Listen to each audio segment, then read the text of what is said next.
last hour of trade. We have Ashwani and Mitesh now joining us. Good afternoon. Ashwani, your thoughts on the days so far and your stock calls? Well, I found it interesting, this one step forward, half step back. Almost the entire step was taken back. Yesterday's low was 11,400. We've gone back to 11,420. So there has been selling, let's not run away from that fact. But what is interesting for me is that a lot of these private banks have had flat moves because Bank Nifty has been flat, and now they seem to be breaking on the upside. Bank Nifty rejected 23,000 but hardly by 150 200 points.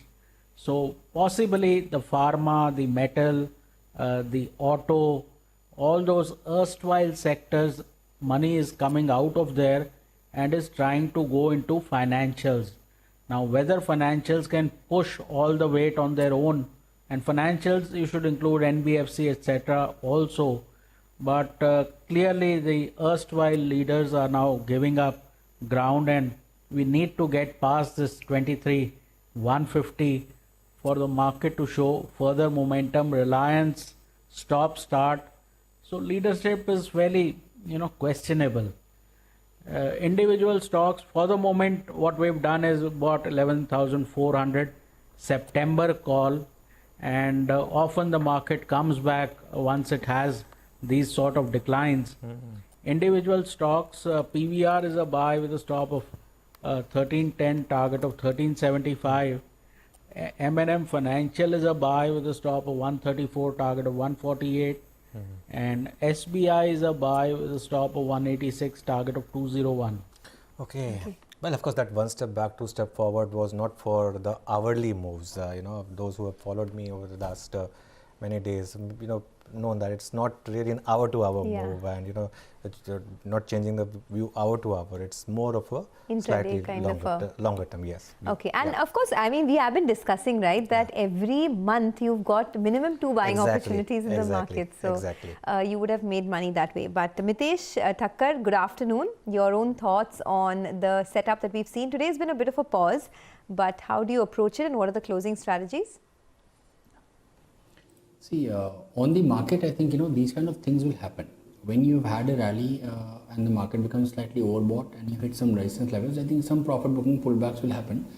But I'm still not really worried. I think, unless until we start breaking broadly 11,350, 360 back on the downside. So I think that is the positional kind of a view. Unless until that breaks, you might technically want to tactically want to adjust your positions with overbought readings. That's fine. But I think the reversal, I don't think till you're breaking this 11,350, 300 zone is happening for the short to medium term charts. So maintain a long bias. I have in fact one buy and one sell call. The pharma pack is now showing signs of profit booking. So have a sell on Biocon with a stop at 392 for targets of 374. While State Bank of India is a buy, keep a stop at 202, look for targets of 215. Okay, well, let's now talk about our stock 360. If I had to prepare those graphics about 15 minutes back, I would have looked at Tata Motors, but now we have to look at the one which really was dominating headlines till about 2 p.m. State Bank of India. Just pull out the price moves. After a long time, State Bank of India is crossing 200 convincingly. It's up about 8% this week, 5% this week and about 9% this month.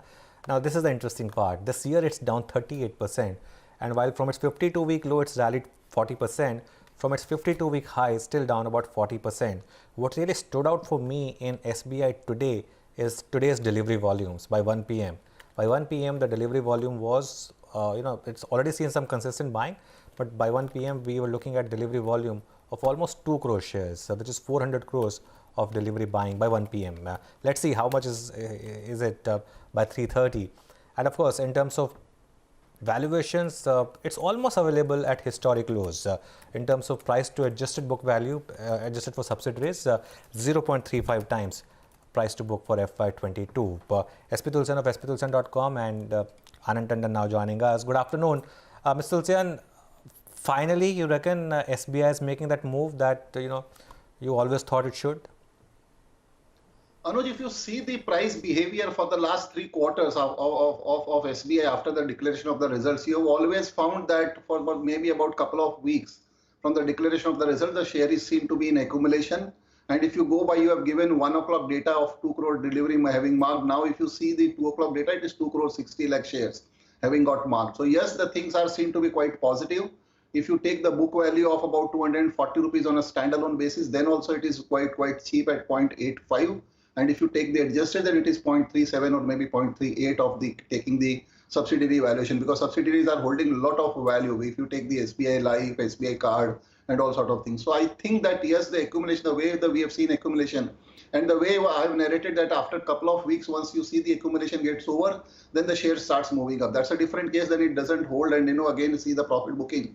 But this time, once this accumulation gets over, maybe in the next 1 week or so, I won't be surprised to see the share moving to about 245 before declaration of Q3 numbers, Q2 numbers in the next 1 month or so. So yes, keeping extremely positive view over next 45 days to see the stock moving up by about 15 to 18% or maybe about 20% or so. Okay, all right. That's on SBI, but the stock of the moment undoubtedly is Tata Motors right now. The company has also said that they will see an improvement both in liquidity, sales, volumes and profits for both Jaguar Land Rover as well as the standalone entity this quarter onwards. So they're really confident that things are going to pick up, and they expect JLR to be cash flow positive as well in this particular year. So we'll go across to my colleague Alisha in a bit. In the interim, we have Anand Tandon who joins in, so let's get a view from him. Anand, hi, good afternoon. Any thoughts on Tata Motors? I mean, there are very positive and strong statements coming out from the management, but would you venture here? Well, the one thing that the Tata Group certainly has learned to do is to talk up stocks. And, this is, I would put it in the same basket as this.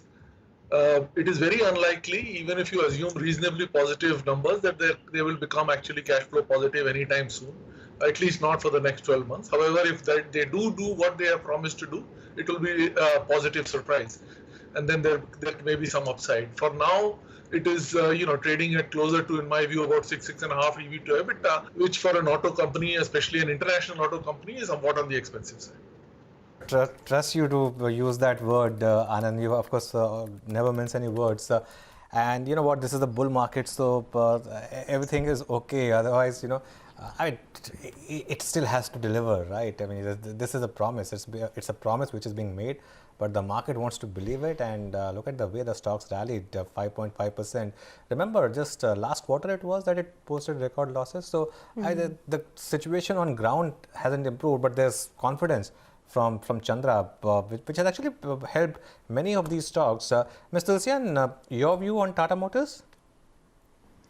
See, Anuj, going by these statements, two statements or two pieces which I've heard, which I've seen or which I've read on the ticker are seen to be, giving cautious view, and I don't rely on those things. One is that the PV business is seen getting subsidiarized into the separate company. So that means I'm presuming that it refers to the Indian operations. Now, Indian operations include the commercial vehicle also. So if I'm not wrong, no harm in doing that, but I don't understand the logic. Do they intend to exit from the JLR business by hiving off the Indian operations from the company, which includes passenger vehicle as well as CV both, number one.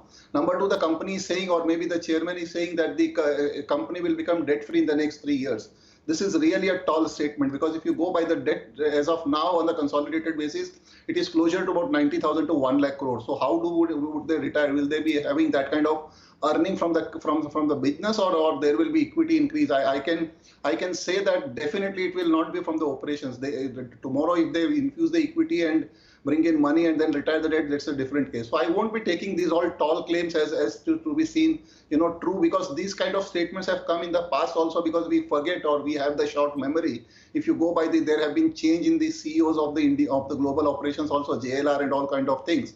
So I don't think that one can really be too gung-ho, because you have to see the ground reality. And if you see the situation, JLR is definitely seen to be a cause of concern, and Indian operations are seen to be profitable. I can understand, but merely taking the cash flow, cash positive on the consolidated basis, or even for JLR, may not be enough, because you have to factor in, or you have to capture the depreciation also, which is a sizable amount for the company. Okay, got that. A couple of more stocks that I wanted to discuss with Anand. This has been a time when you have a lot of consumption stocks that have gained ground. Yesterday it was Jubilant Foodworks. Today it's Asian Paints. Asian Paints hitting record highs day after day. Anand, these stocks are expensive, but it seems like consumption is coming back. Would you buy any of them? Well, as I said, last week we had discussed that. My view is that the market is near its peak. So at this stage, do you want to buy the momentum stocks? Not necessarily. However, on a relative basis, there is also the underlying theme that the big are becoming bigger. So if you assume that that theme continues, then at least you can be sure of outperformance from these kind of companies on a relative basis. So if the market continues to go up, you will get upside in terms of positive numbers. If the market were to correct, you would still probably lose less money holding on to these stocks. So generally, it's a less controversial stock position that you may want to have. If you're looking for absolute returns, you need to be a little cautious. Okay, we'll take a break. On that note, we've discussed so far about 4 stocks. We have to discuss many more stocks. We'll do that on the other side.